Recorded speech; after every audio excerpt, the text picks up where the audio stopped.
Oke, baik. Sebelumnya kita telah membahas bahwasanya disintegrasi bangsa itu ditunjukkan oleh pergolakan-pergolakan bangsa. Ada konflik yang berkaitan dengan ideologi, ada yang berkaitan dengan kepentingan, dan ada yang berkaitan dengan pemerintahan. Sebelumnya bahwasanya kita ini memang dalam posisi yang sangat genting, bahwasanya segala sektor uh, hampir dikelilingi oleh sebuah konflik. Nah, seperti dalam peta konsep yang sudah kita jelaskan atau yang sudah kita bahas sebelumnya, bahwasanya kita perlu mengambil hikmah dari konflik-konflik yang telah terjadi, baik itu di dalam konflik ideologi, baik di dalam konflik pemerintahan maupun dari segi kepentingan. Nah, sebelumnya kamu sudah membahas itu, kita sudah membahas itu, bahwasanya konflik-konflik itu bukan berarti tidak memiliki manfaat di masa sekarang. Nah, ketika kita mempelajari sebuah konflik itu sendiri secara kesejarahannya, nah, apa yang perlu ketika kita melihat masa lalu itu di masa yang sekarang ini? Terus di masa sekarang ini, apakah itu perlu kita lihat gitu? Ya, sangat perlu untuk mempersiapkan bagaimana kedepannya bangsa ini. Sebagai orang-orang terpelajar, Anda tentu menjadikan sebuah konflik-konflik yang kamu lihat itu sendiri menjadi sebuah pembelajaran yang sangat-sangat edukatif. Bagaimana kamu menghias, bagaimana kamu memandang konflik itu, bahwasanya sampai terjadi pergolakan, terjadi pertumpahan darah.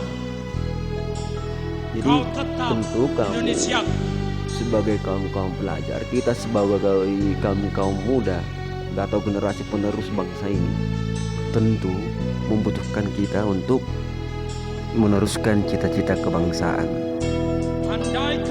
Kesadaran terhadap pentingnya sebuah integrasi dalam suatu bangsa itu memang sangat dibutuhkan.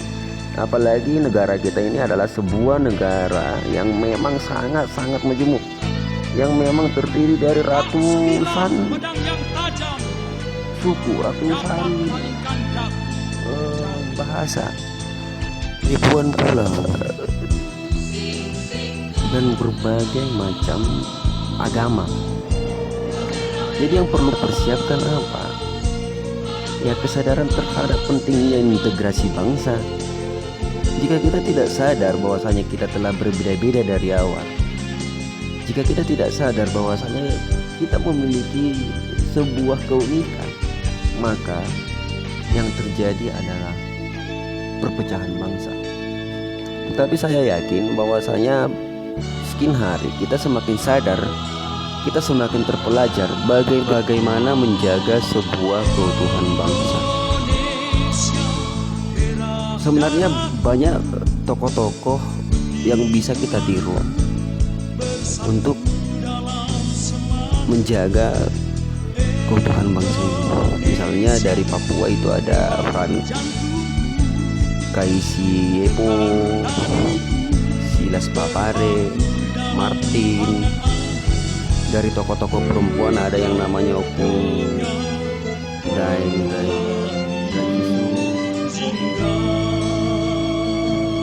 Jadi gitu dia, bahwasanya kita harus bersama memperjuangkan persatuan dan keutuhan bangsa. Selanjutnya ada juga raja-raja memang memilih untuk masuk ke dalam konsep kenegaraan Indonesia pada saat kerajaan mereka masih jaya, yaitu Sultan Hamengkubuwono ke-9, dan banyak lagi yang patut kita contoh.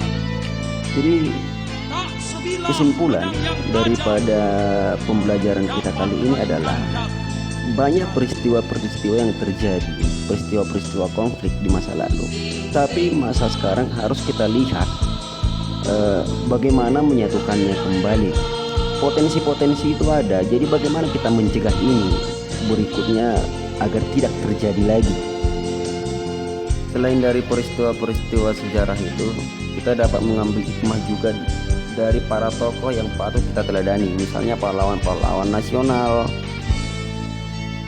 yang berjuang demi kesatuan dan keutuhan bangsa Indonesia. Oleh karena itu kita harapkan bahwasanya sebagai kaum pelajar, sebagai generasi penerus bangsa ini, tentu sangat penting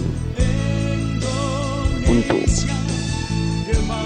mengemas kembali, membuat bangsa ini jauh lebih maju, membuat bangsa ini jauh lebih bermanfaat, jauh lebih berguna, dan lepas dari bentuk-bentuk disintegrasi. Sekian pembelajaran kita untuk di bab 1. Terima kasih.